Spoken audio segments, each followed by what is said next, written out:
It is Monday's G-Force. Monday's G-Force. Tom Ginn here. Hey, I'm so grateful for today, this moment.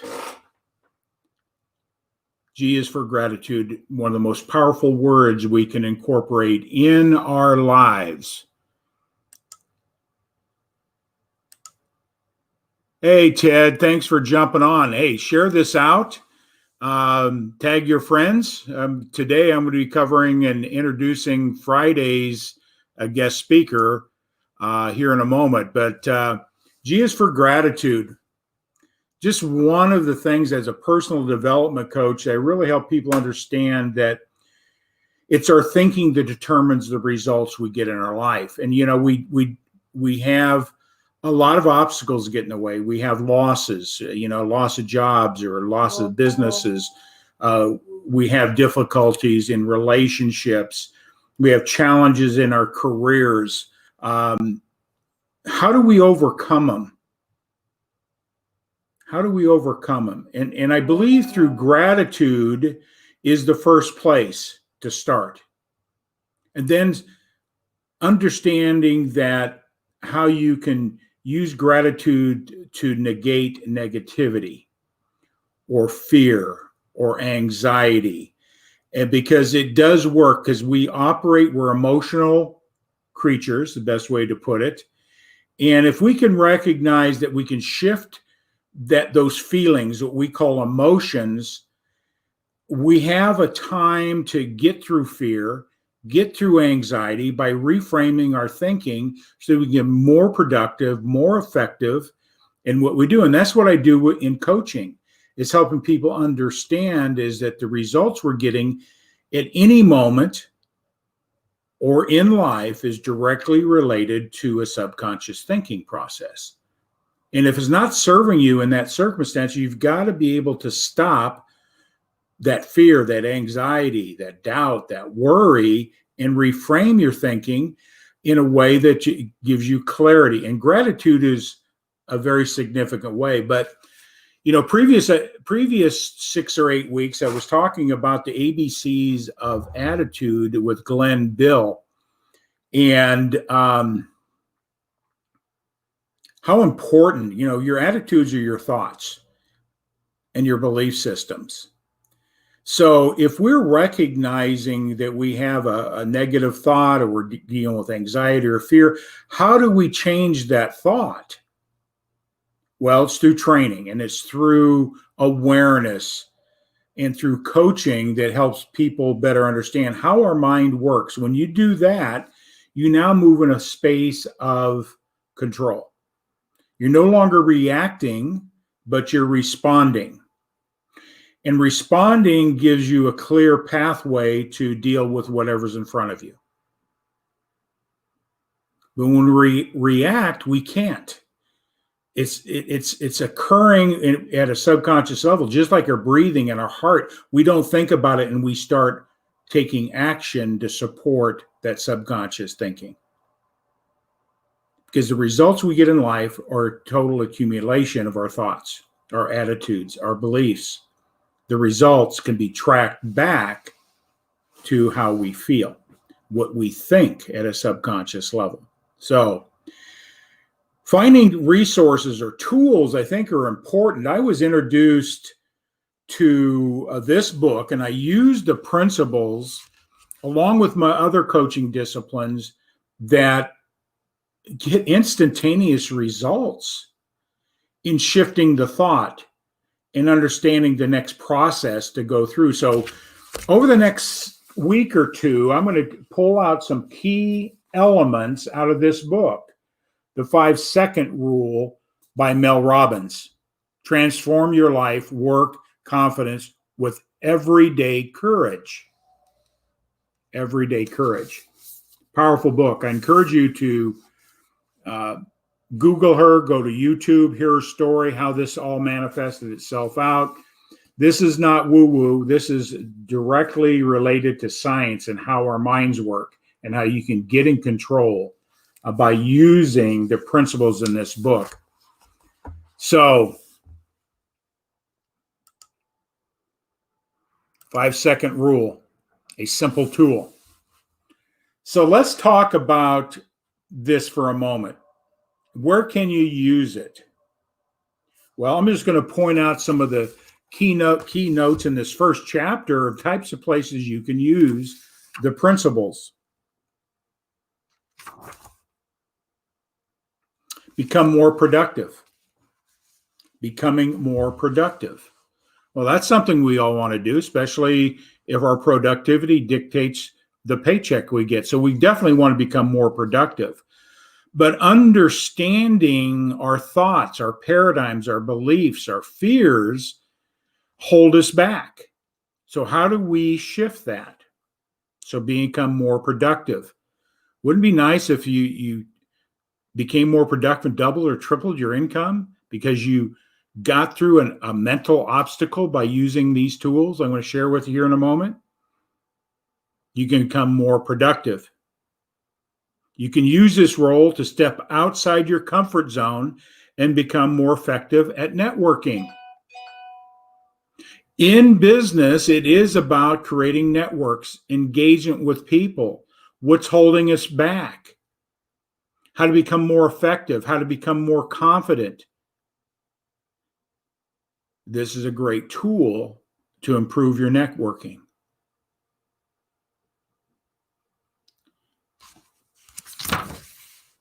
You can use this rule to self-monitor and control your emotions. That's what I opened up with. See, our emotions give us feelings. When we're in the state of love, we know what that feeling is, euphoria. It's an unbelievable feeling. You know it. But if you're angry, you also know that. Or if you're in fear or worry or doubt, or any emotion, we can sense that as an emotional, your vibration, some people call it. The frequency of your thoughts are dictating how you feel. I'm doing a talk this Wednesday about loss and how to use this tool when we lose maybe a loved one. How do we deal with the emotions so we can focus on what we need to do under those circumstances? Or the loss of a job. How do you change your thinking from worry to doubt and anxiety? Could be used in anything to control your emotions. The 5-second rule, the science behind it. I'll cover that here in a second.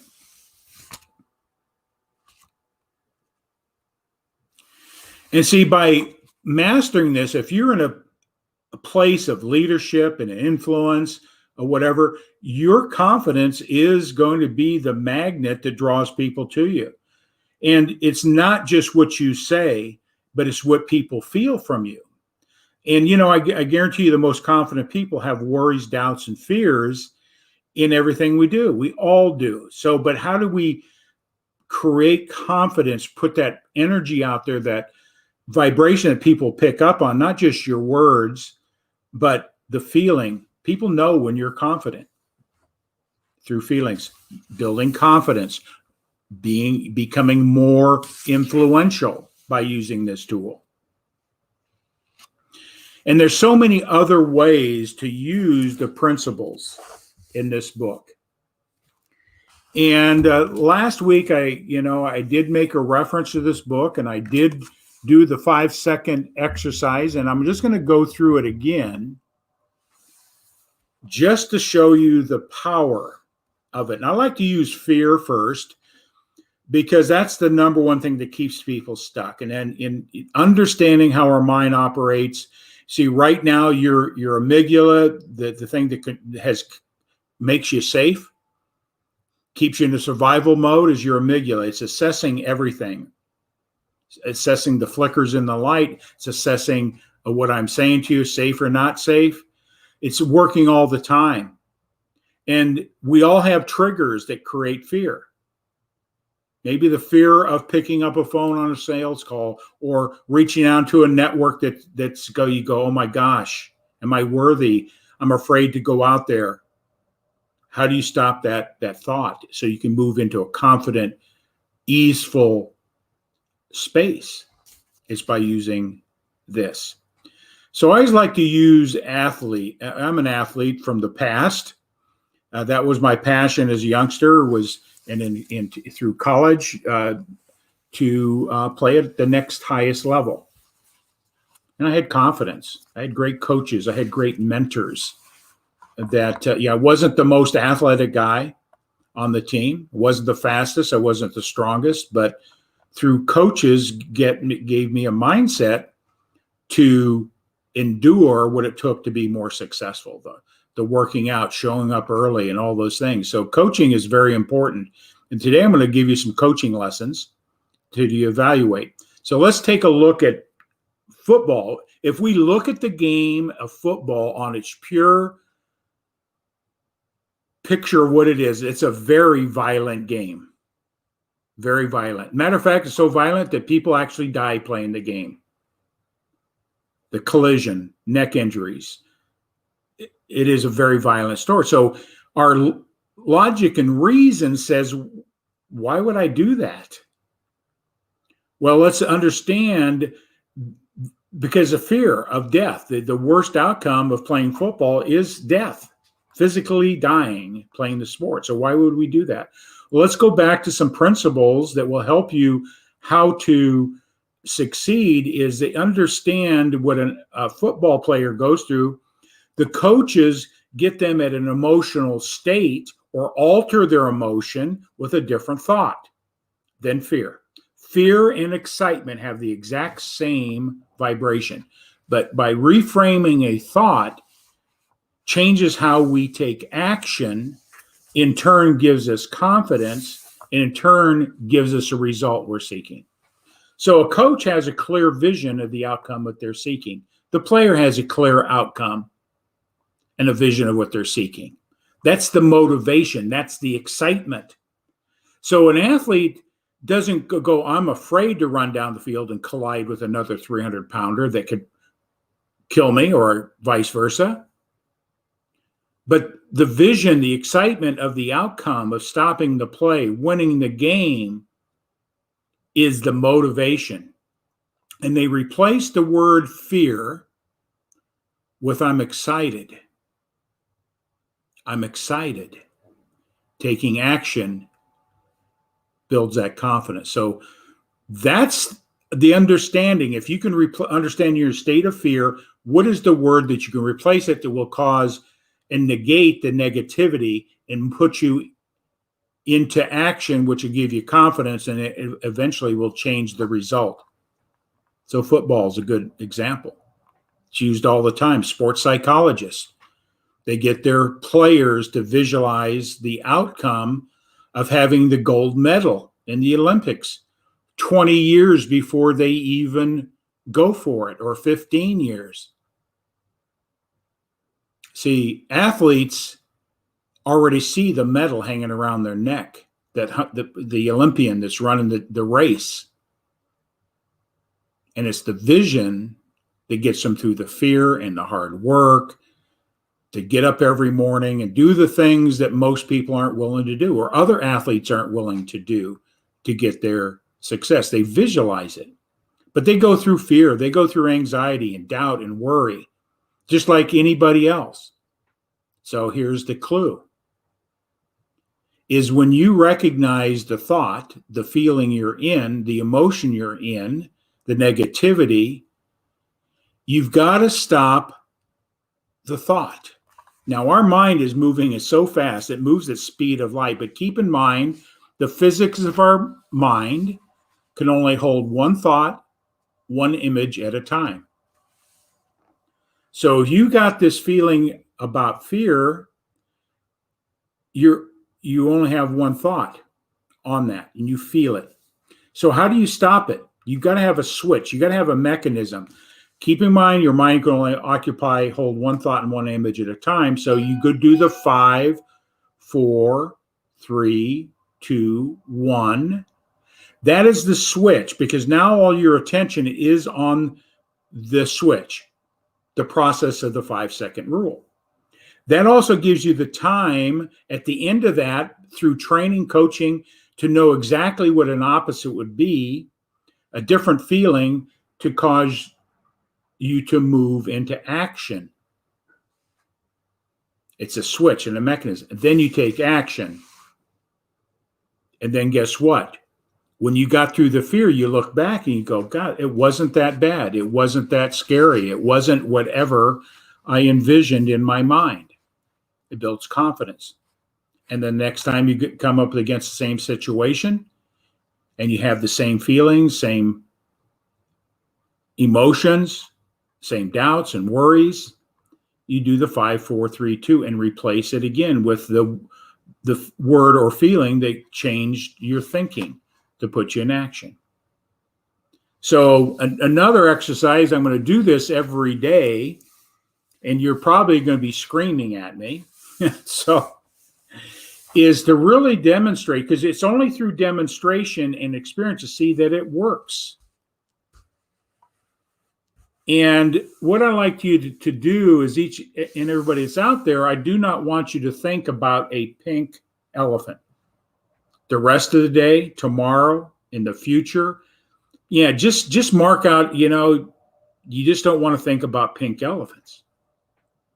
I guarantee you that pink elephant's already in your subconscious. So every time you turn around, you see pink, you're going to think about a pink elephant.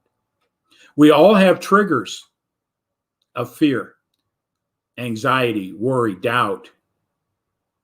So if you recognize the trigger that triggers the pink elephant image that is making you hate that pink elephant, it's uncomfortable. It's plain, I got to get rid of this pink elephant. So what you do is you go, pink elephant, oh my gosh, there it is again. There's that fear, that pink elephant. You do 5, 4, 3, 2, 1. And you change pink elephant to blue elephant. Something that gives you a pleasing result, direct opposite of fear, a direct opposite of a negative thought. And guess what you do? Your subconscious is now in a different state that's going to drive you forward to take action. So pink elephant, oh my God, there it is again. There's that fear, there's that worry, there's that doubt, there's that emotion it's just keeping me in a place I'm reacting versus responding. 5, 4, 3, 2, 1, blue elephant. Take action, builds confidence, and you do that over and over again under those circumstances, you will change the paradigm, the thinking, the belief at a subconscious level. So it becomes habitual in your thinking. But in the beginning, it's going to be mechanical and it's going to be a process. But after a while, it's as natural as you and I breathing and drinking water. We just know. And we know through training and coaching that and apply those. And guess what? When we get pleasing results, our bodies are neurochemistry factories. And guess what? We will seek out the pleasing results again. We become addicted to that feeling, whether it be in sales, whether it be in leading management, whether it be in relationships, whatever it is the outcome that we're getting that's pleasing is addictive. Gives us a feeling, and that's what we seek, and that's what you want to learn how to do. And in my coaching program, that's what I do. I help people get really clear in how we formulate results in our life through visions, clear mental picture, and outcomes of what that looks like at an emotional level. It's not vague. It's clear. It's as clear as a novel. It's as clear as a picture. And then we work on the processes. What's getting in the way? What are the fear? What's my self-image? So I work through all these things in a very systematic way. And on each one of the modules and training and facilitations and that mentoring and coaching will get you to a different place. There are books on it, but I like to share what my mentors shared with me. People have a lot of shelf help in their house. They read it, sounds good, but they never take action, or they only read a chapter or two. It has no value. You have to make change at an emotional level, a new idea, new thought. If it's not imprinted at the subconscious level, That idea is only temporary. It feels good, sounds good, but if it isn't come from the emotional level, that goal, the outcome you seek, will disappear. And the reason vision is so important is this is what I know. Goals by themselves do not work. SMART goals, different ways have been taught, punch list, organized processes. But if the vision isn't clear and the why behind it isn't strong enough, the first obstacle that comes up, most people quit on their goals or their dreams. Most, not all, most, like 95%. They quit. Or the second thing they do is they settle for less, become complacent, settling, not even going after what they really want or living it to their fullest potential. They settle for less. That's why goals by themselves don't work. We can look at January 1st.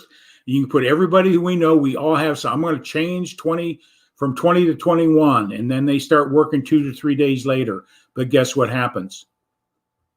They didn't change anything in their mind at a subconscious level to get the changes they want. They had a great idea, something they want, but wants don't get it. I want something. You got to desire it. You got to have a why. What are you willing to give up? And then you got to identify what's getting in the way. My self-image. Am I worthy of?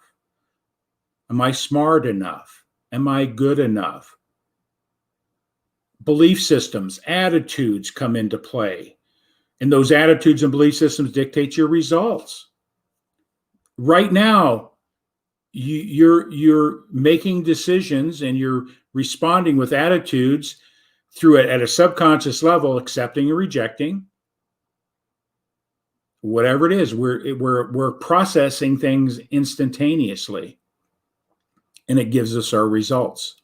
So if we don't like the results, we got to look at what is underlying the thinking that got the results. It could be a momentarily thing, or it could be accumulation of life experiences at a subconscious level driving you.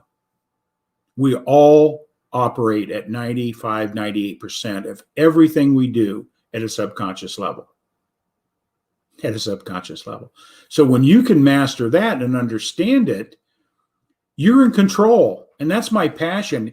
You know, I was an unconscious competent for years, but I also had some limiting beliefs about money and my relationship with money because how I was brought up. And I won't get into that story. It's on my website, Life Empowered, leiconsultingcoaching.com, of how my relationship about money was formed and the environment I grew up in.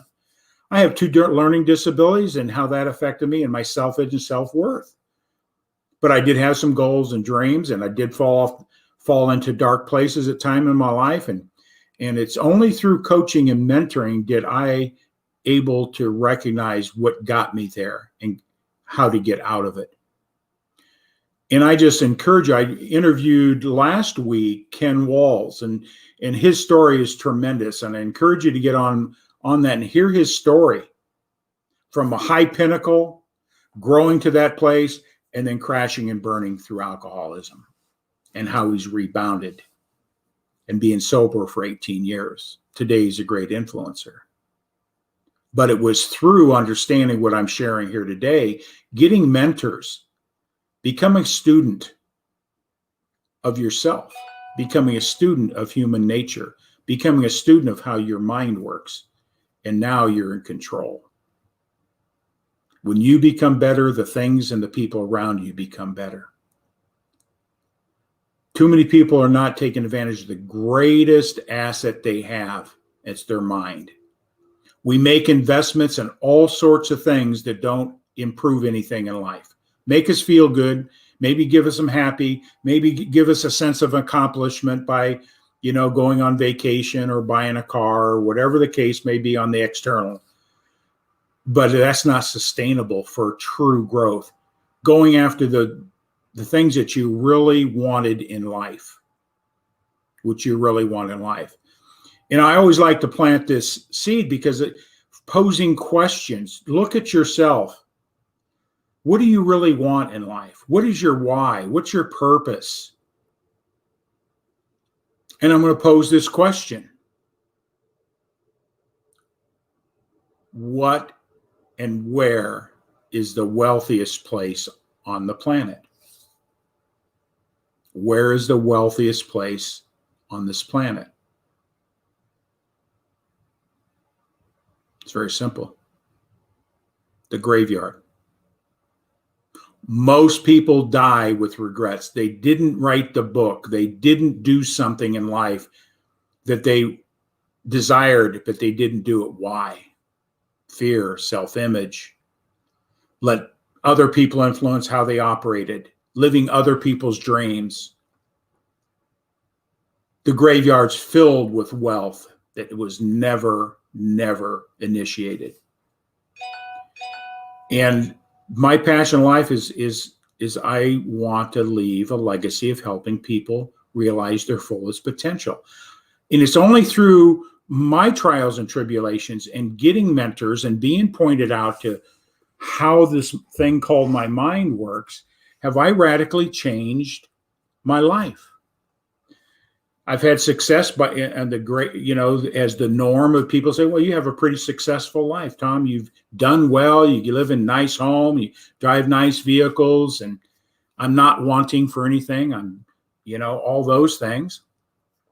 I could retire if that was in my vocabulary or in my nature. Don't need to be doing what I'm doing. I do it because I love it. And hopefully you'll find that as well, so that you don't leave it in the graveyard. Your talent, your gift, your genius, and we all have it. We all have unlimited potential. So that sort of leads to where I'm at, because people say, you're what? How old are you, Tom? And a lot of people, I got gray hair, so that might be a signal that I'm over 30, but I know a lot of 30-year-olds are pretty gray as well. But no, I'm going to be 71 this year in April. And age is nothing more than a number. What is you're thinking about age? You think old, you look old. Plain and simple. You do old things. You act old. You think old. You limit yourself. So our mind controls all that. Our mind controls our physical well-being as well when you really study it. So I've made a decision to understand how this thing, my mind, works, so I can improve my life and improve others. So that leads to me, I'm bringing on my guest tomorrow, that it's never too late to pivot and go after what you want. Never too late. I always loved the story of Colonel Sanders. How old was he? He was on the verge of tasting metal. He almost ended his life. And at age 65, he made a decision. Went after a dream, at age 65, and 10 years later, he was a billionaire. It's never too late to go after what you want. Never too late. You just got to find out what is that. And that's what coaching and mentoring is all about. So I'm going to introduce who's coming on tomorrow.